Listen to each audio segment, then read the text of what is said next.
Olá, eu sou Juliana Brúzio e vou falar sobre incidentes de dados pessoais, vazamento de dados pessoais e a LGPD. Tem sido comum nos depararmos nos jornais, revistas, sites, com notícias de incidentes de segurança da informação. Com a Lei Geral de Proteção de Dados, agora o controle é ainda maior. Nós temos semanalmente algum grande escândalo envolvendo empresas, muitas vezes grandes marcas, que têm um banco de dados com um grande volume de consumidores, de dados de consumidores, aí exposto na mídia.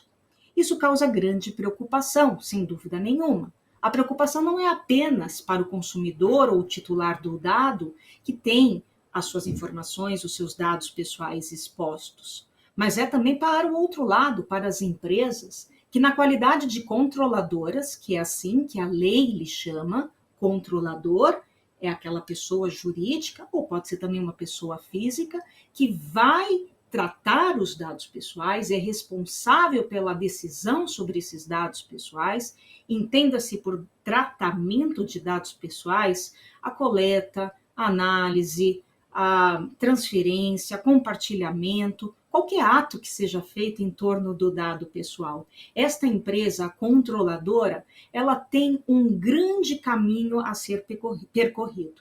Muitas empresas no mercado já fizeram uma adequação à Lei Geral de Proteção de Dados. E ter feito uma boa adequação à LGPD ajuda bastante nesse momento. Porque o que nós estamos falando aqui nada mais é do que gerenciamento de crise. Nós temos vários tipos de gerenciamento de crise.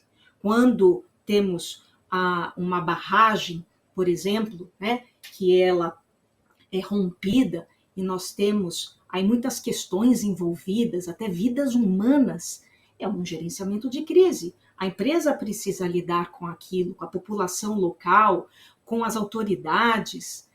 Nós estamos lidando com um tipo de crise, que é um incidente de segurança da informação envolvendo vazamento de dados pessoais.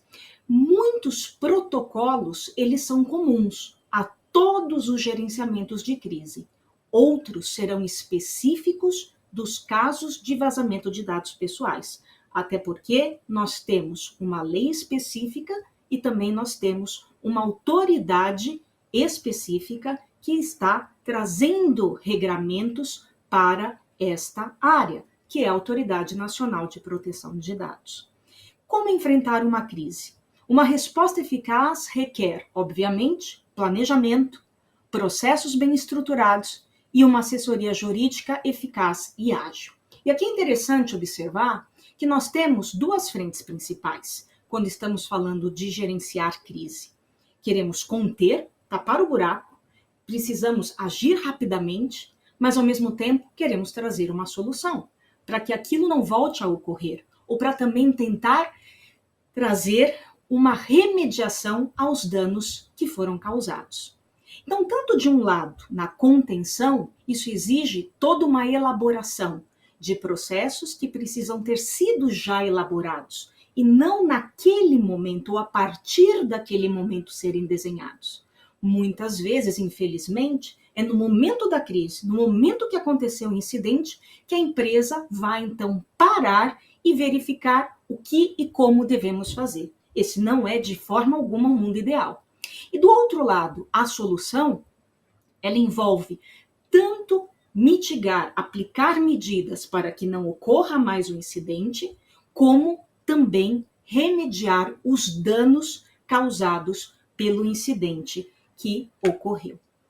Então, quais são os cuidados a tomar e os passos a seguir nas situações do incidente de dados pessoais? Vamos olhar aqui num overview. Obviamente que a gente não vai conseguir abordar e cobrir em tão pouco tempo todos os detalhes que envolvem a complexidade de um evento como esse. Mas vamos fazer aqui um apanhado, né, nessas três fases que envolvem, primeiro, o preparo para a crise, e é complicado falar isso, né? É como se preparar para algo ruim. Mas, infelizmente, viver nesse mundo digital, da economia digital, do mercado de dados, nós sabemos que os incidentes acontecem e precisamos estar preparados para eles. Isso, inclusive, adiciona valor à empresa. Ter um playbook, ter um manual de como lidar com um evento desse. Então, ter comunicação e relações públicas, meios de comunicação para stakeholders e monitoramento de mídias sociais, identificação dos stakeholders envolvidos, preparo de declarações padrão, que vão necessariamente ser elaboradas. E por que nós temos aqui um monitoramento de mídias sociais? Porque nós sabemos que nessa área do vazamento de dados pessoais, muitos dos incidentes, eles são primeiramente noticiados em alguns blogs, em alguns sites ou alguns fóruns de conversas específicas sobre o assunto. Algum determinado grupo que toma conhecimento desses dados ou uma determinada pessoa ou grupo de pessoas que está em posse dos dados pessoais de uma base de dados na sua integridade ou parte dela, acaba anunciando isso na internet. Por isso, nós recomendamos o monitoramento das redes sociais como uma ferramenta eficaz e preventiva para ganhar tempo e se antecipar nas medidas que devem ser feitas. Tendo a crise posta, né, sobre a mesa, o primeiro passo, por mais que pareça óbvio, não é. É a identificação. Tomar conhecimento que a crise está realmente colocada, que ela existe. E também parece óbvio que, além de identificar, eu preciso desenhá-la, eu preciso mensurá-la. Eu tenho uma crise. Qual é o tamanho dessa crise? Qual é essa crise? Não dá para trabalhar sem saber que ela existe e como ela está posta. A partir disso, então, teremos uma série de questões a serem feitas dentro da empresa. Desde todas as evidências que vão estar atreladas a esse incidente, e aí é preciso ter muito cuidado no registro da cadeia de custódia, para depois, numa fase posterior da investigação, isso poder efetivamente ser utilizado com validade jurídica, e também ações relacionadas visando a mitigação dos efeitos dos danos causados, né? Então, nós temos aqui que acionar imediatamente o Comitê de Proteção de Dados da empresa, o Comitê de Segurança da Informação, a equipe de comunicação da empresa, para que tenha contato com a mídia, se é que a mídia nesse momento já não está procurando a empresa para se posicionar, a comunicação ao público, comunicação à autoridade, porque estas são obrigações legais, não dizem respeito a uma escolha da empresa, não cabe à empresa decidir se ela vai avisar os titulares envolvidos ou se ela vai avisar a autoridade. Hoje, num mundo de LGPD em vigor, isto deve ser feito. É preciso também ter um protocolo para saber se existe um seguro de cyber risk, né, de cyberseguro, porque é preciso também cumprir aí as regras contidas nesta relação de seguro. Então, é preciso verificar se existe ou não um cyberseguro. E depois de todos esses elementos, a gente vai comentar um pouquinho mais aí sobre esse momento aí do meio da crise, mas também tem um pós-crise, que não deixa de ser importante, porque não significa que porque uma empresa já passou por isso, ela não pode vir a passar novamente. E vamos, né, aqui concordar que uma empresa que já está arranhada, a segunda leva pode ser ainda mais profunda esse arranhão. E o pós-crise, então, é indicado que haja uma investigação para entender qual foi a vulnerabilidade, eventualmente identificar os responsáveis para ter uma responsabilização, inclusive legal. Nesse momento, como eu disse, é importante ter validade jurídica de tudo que foi coletado.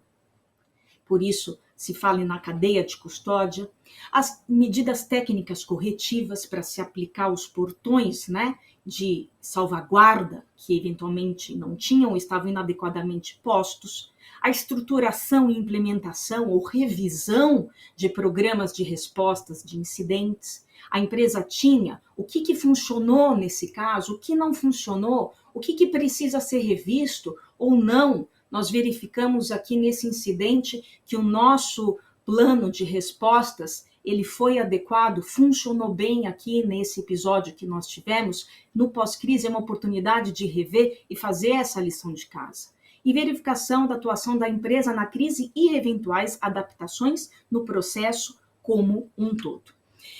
E nós temos, nesse contexto, muitos desafios. Esses 3 passos, pré-crise e pós, já denotaram aí desafios que falam por si só. Mas alguns que eu queria destacar nesse círculo. A questão do timing. É muito importante ser rápido, porque tudo que a gente está falando de internet, de dado pessoal, que está vinculado ao indivíduo, que está circulando nas redes, questão de minutos, faz a diferença. Essa questão realmente ela é um divisor de águas, ela pode sim agravar muito a situação. Por isso trabalhar no preventivo, por isso investir no profilático, porque quanto mais preparada para passar por um episódio como esse, mais rápida será a crise e a superação dela. Comitê de privacidade. É importante que a governança da empresa esteja funcionando. A adequação à LGPD envolve o estabelecimento de um plano de governança de proteção de dados, que tem, dentre os seus elementos, a criação e a manutenção de um comitê de privacidade. Qual que vai ser a função dele? Coordenar e tomar as decisões a respostas de incidentes envolvendo os dados pessoais. E é muito importante que neste momento, neste grupo, tenha a alta direção. Por que isso? Porque tudo tem que ser rápido. Eu acabei de falar do timing, faz diferença. Minutos fazem a diferença. Tendo pessoas aqui da alta direção, vai agilizar a velocidade da tomada da decisão. Comunicação às autoridades, por cumprimento da ordem legal, A ANPD, Ministério Público, Senacom, na verdade a lei manda comunicar à Autoridade Nacional de Proteção de Dados. Esse é o comando legal.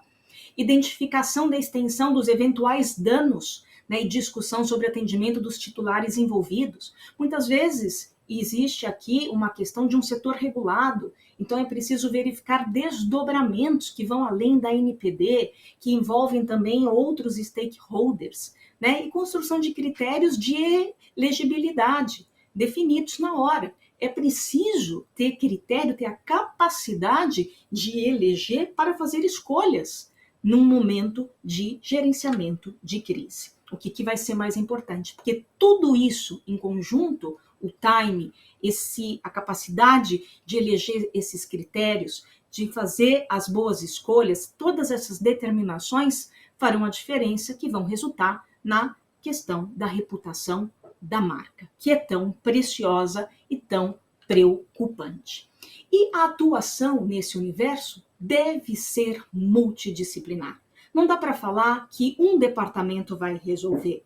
Aqui está trabalhando sempre em conjunto com o DPO, ou seja, com o encarregado, o pessoal da comunicação, o pessoal de TI, o pessoal da segurança da informação, o pessoal do jurídico, essencialmente.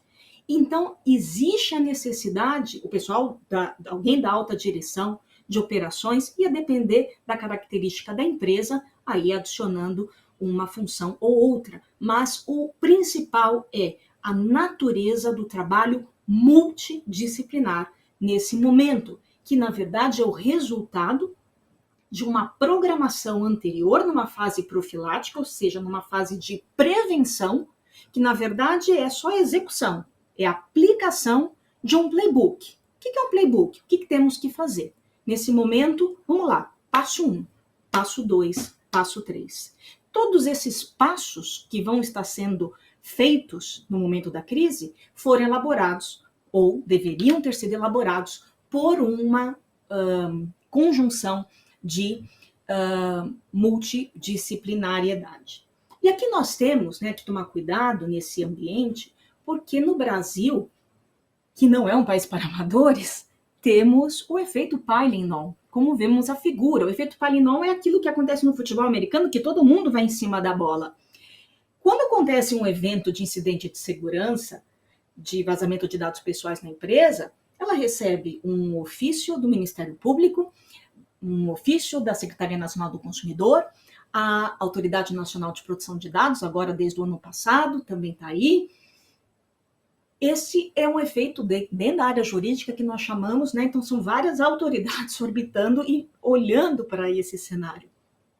Então, também tem que ter a capacidade de lidar com tudo isso, além das autoridades dos setores regulados, né? Como CVM, Bacen.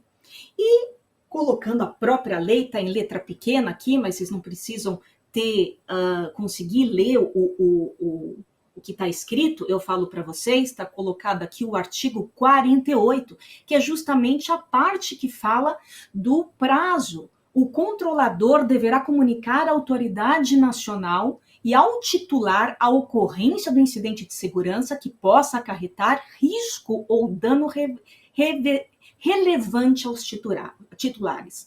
Risco ou dano relevante aos titulares. Então vejam que há aqui uma cláusula específica que possa acarretar risco ou dano relevante aos titulares.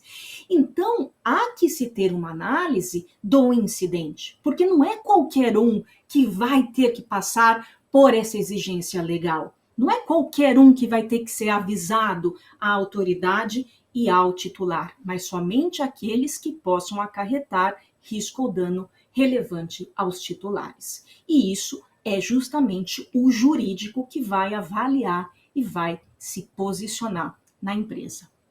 E aí, sendo o caso, a comunicação será feita em prazo razoável, conforme definido pela ANPD. E deverá mencionar, no mínimo, e aí a lei traz um rol de informações mínimas que essa comunicação, quando for o caso, deverá conter. Nós temos agora, recentemente, a ANPD abriu para consulta pública um texto de regulamentação voltada às pequenas empresas, né? As empresas de pequeno porte. E é importante dizer que os prazos para as empresas de pequeno porte têm uma definição maior, é um prazo diferenciado. Neste caso, da comunicação, é considerado o prazo em dobro. Tá? Esse texto ainda não está valendo. Ressalto que ele está aberto para consulta, mas eu só queria aqui colocar para deixar no radar que vai ter um texto aí a vir no futuro breve da NPD voltado às empresas de pequeno porte, que vai ter um prazo diferenciado. Isso é uma excelente notícia, porque há que se ter um totalmente diferenciado para esse tipo de empresa. Não se pode tratar dois entes desiguais de uma forma igual. Isso não é cumprir o princípio da isonomia. Né? Dois entes que não são iguais têm que ter tratamento de forma diferente. E também, uma outra notícia, nós temos, aí acabamos de ter as multas, as sanções administrativas, que inclui as multas, passaram a entrar em vigor em agosto de 2021. E nós já temos um projeto de lei que quer dobrar a multa por reincidência nos casos de vazamento de dados pessoais. Atenção, isso ainda não é lei, é um projeto de lei. Pode ser que seja aprovado ou não. Mas já há aí uma tentativa de reconhecer que casos de reincidência têm que ser penalizados de uma forma mais contundente. E para terminar, no final, tudo o que eu disse, eu já estou aqui no final, no término da minha fala, no final disso tudo, o que fica? Né? Fica aqui a recomendação de fazer um playbook. Essa figura, na verdade, que eu coloco, são quadros que vão dando um passo a passo. E eu queria destacar que isso remete ao que é um playbook, mas não é um playbook. Como assim, Juliana? Um playbook é um documento consistente. A gente está falando de algo de 50 a 100 páginas. E não é um volume estéril, um volume que tem, é prolixo, ou ele tem muita coisa inutilmente, como eu disse. Pelo contrário, O detalhamento desse playbook, dessa forma de fazer no momento da crise, é justamente porque todos os detalhes foram pensados no momento de frieza, no momento de tempo, tranquilidade, racionalidade. E aí, cada uma destas figuras, destes quadros que tem que ser seguidos, então, por exemplo, identificar o incidente de segurança, envolvimento dos contatos necessários, comunicação prévia com a mídia, verificação de seguro, investigação, classificação do incidente, score de gravidade e assim por diante. Cada um deles vai se detalhar e vai envolver as pessoas determinadas, ou melhor dizendo, pré-determinadas dentro daquela entidade que é a empresa. E com isso, eu termino e desejo a todos um ótimo congresso. Obrigada.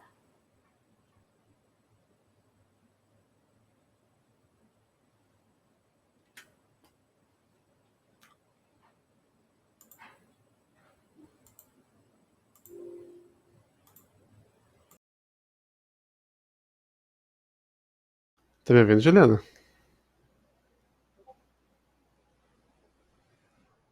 Juliana?